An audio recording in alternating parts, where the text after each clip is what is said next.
Assalamu alaikum students, welcome back to my channel Dr. Kana Jadoi. I hope you all are well and doing great.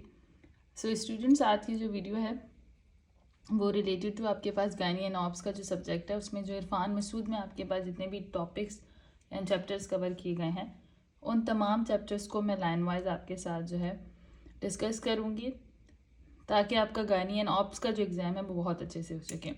अच्छा, ये gynae and ops की इरफान मसूद की एक ही book मिलती है, ठीक है, लेकिन इसमें अंदर जो है वो पोर्शंस बने हुए होते हैं और गायनी का एग्ज़ाम आपका टोटली डिफरेंट आता है, अलग से आता है, ऑप्स का अलग आता है। तो आपको इन दोनों को अलग अलग सेशंस के लिहाज से आपने करना है। अच्छा, इसके चैप्टर्स अगर आप तमाम चैप्टर्स कर लेते हो तो गायनी एंड ऑप्स का कोई ऐसे सवाल नहीं है जो आप अटैम्प्ट ना कर सको। फॉर एग्जांपल यहाँ पे गायनी एंड ऑप्स के मैं इसकी बुक का इंट्रोडक्शन पहले बता देती हूँ। तो यहाँ पे 17 चैप्टर हैं यहाँ पे गायनेकोलॉजी के, ठीक है, गायनेकोलॉजी के 17 चैप्टर्स हैं जिसमें first chapter gynaecology history and examination, ये आपसे ऑस्की एंड वार्ड के लिए बहुत ज़्यादा इंपॉर्टेंट है। अच्छा, एम्ब्रियो एंड एनाटॉमी, इसमें से भी 1 से 2 PCQs आते हैं।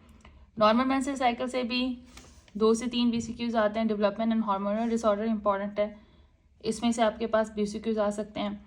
डिसऑर्डर ऑफ मेंस्ट्रुअल साइकिल, इसमें से लाजमी आपके पास PCQs आते हैं। अच्छा, ये सिनेरियो बेसिस होते हैं, मैं आपको दिखाती हूँ। इस बुक में एक बहुत अच्छी बात है कि आपको चैप्टर्स के साथ 1-2 सिनेरियोज दिए गए हैं ताकि आपको आइडिया हो कि किस तरीके से आपने क्लिनिकली इस बुक को कवर करना है या आपके पास एग्जाम्स किस तरीके से आएंगे। कुछ चैप्टर्स के बहुत ज़्यादा important, like disorder of menstrual cycle, contraception, fertility, early pregnancy disorder, endometriosis, tumours तीनों, uterine tumour, ovarian, cervical tumour, ठीक है। उसके अलावा आपके पास यूरोगायनेकोलॉजी भी है, पेल्विक ऑर्गन प्रोलैप्स लाजमी है। तो कुछ ऐसे हैं कि इनमें से काफ़ी ज़्यादा एग्जाम का पोर्शन आपका कवर होगा, ठीक है, लेकिन इनमें से छोड़ना कोई भी चैप्टर नहीं है आपने, क्योंकि ये सारे 10 टीचर्स में जितने भी चैप्टर डिस्कस किए उनके जो मेन चैप्टर्स हैं और मेन पॉइंट्स हैं वो इस बुक में आपको मिल जाएंगे। अगर आप ये पूरी बुक करते हो तो कोई भी ऐसी चीज़ नहीं, कोई भी ऐसा एग्जाम नहीं है जो आप कवर ना कर सको गायनी एंड ऑप्स का। सो ये बहुत अच्छी बुक है। अच्छा, सवाल हर चैप्टर से आएंगे। तो ये इसके गायनी का पोर्शन था। अब अगर मैं इसके ऑप्स का पोर्शन आपको दिखाती हूँ तो ये इसका ऑप्स का पोर्शन है, ठीक है।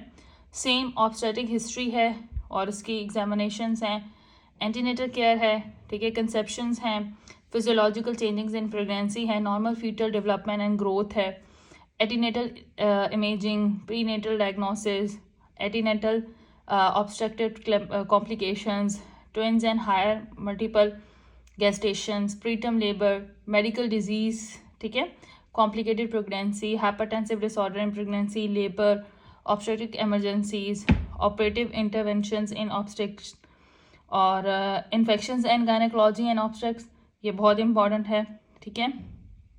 प्यूरिपेरियम है आपके पास, न्यूनेटोलॉजी है आपके पास और फीटल ग्रोथ रिस्ट्रिक्शंस हैं। मोस्ट इंपॉर्टेंट चैप्टर इसके एटीनेटल केयर है, ठीक है, फिजियोलॉजिकल चेंजिंग्स इन प्रेगनेंसी है और एटीनेटल इमेजिंग जितनी भी है, प्रीनेटल डायग्नोसिस है या कॉम्प्लिकेशंस के जितने भी चैप्टर्स हैं। तो इसमें से ना हर चैप्टर में से कुछ ना कुछ ज़रूर आएगा। सो मैं अपने हर एक लेक्चर में हर एक चीज़ को डिस्कस करूँगी ताकि आप लोग इजीली कर सको।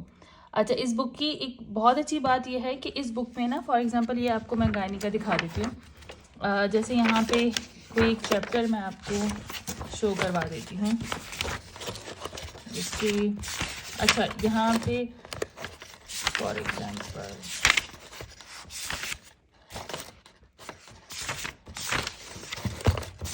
इसके ना चैप्टर्स में आपको हर चीज़ एक अच्छी क्लासिफिकेशन के फॉर्म में मिलेगी।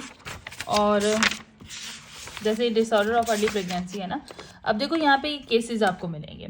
सो आपको आइडिया हो जाएगा कि आपको एग्जाम में किस तरीके से सवाल आने हैं, क्योंकि आपके पास ना गायनी एंड ऑप्स में सिनेरियो बेस्ड क्वेश्चन ही आएंगे।